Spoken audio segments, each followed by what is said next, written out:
বিসমিল্লাহির রহমানির রহিম। প্রিয় দর্শক শ্রোতা, আপনারা দেখছেন আমি একটা ভুট্টা ক্ষেতের সামনে দাঁড়িয়ে আছি।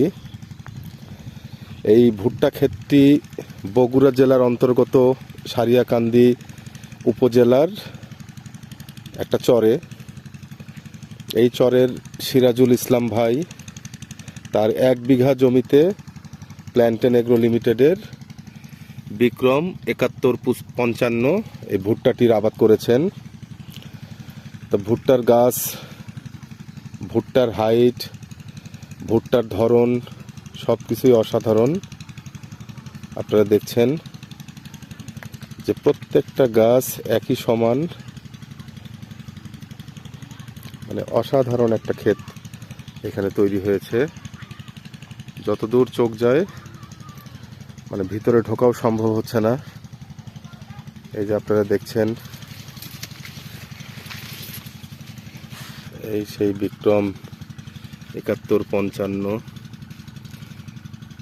দুটো ভুট্টা উনি গাছে রেখেছেন, কোনোটায় 3টাও দেখা যাচ্ছে। তা আসলে ওনারা তো ভুট্টা চাষ করে। আমি যতদূর জানি যে ভুট্টা গাছে একটা রাখাই মানে উত্তম, তাহলে ফলটা খুব ভালো হয়।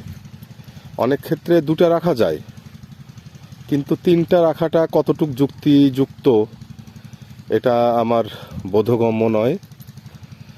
তো আপনারা দেখছেন যে এর যে গোড়া, আমি একটা গোড়া দেখাই। এই যে শেকড় প্রচণ্ড শক্ত। এই শেকড়টা একদম মাটিতে মানে গাইড ওয়ালের মতো কাজ করতেছে, যার কারণে একটা ঝড় টর যদি হয় সে কিন্তু টিকে থাকতে পারবে। একটা ভালো ভুট্টা জাতের যে বৈশিষ্ট্যগুলো থাকা দরকার তার প্রত্যেকটাই এই বিক্রম 7155-তে আছে।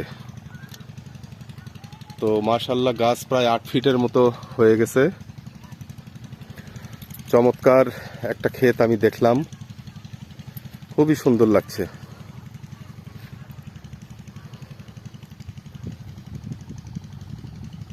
প্ল্যান্টেন এগ্রো লিমিটেডের বিক্রম 7155 গাছের বয়সটা এই মুহূর্তে আমার মনে নেই, আর সিরাজুল ভাইকেও পাচ্ছি না।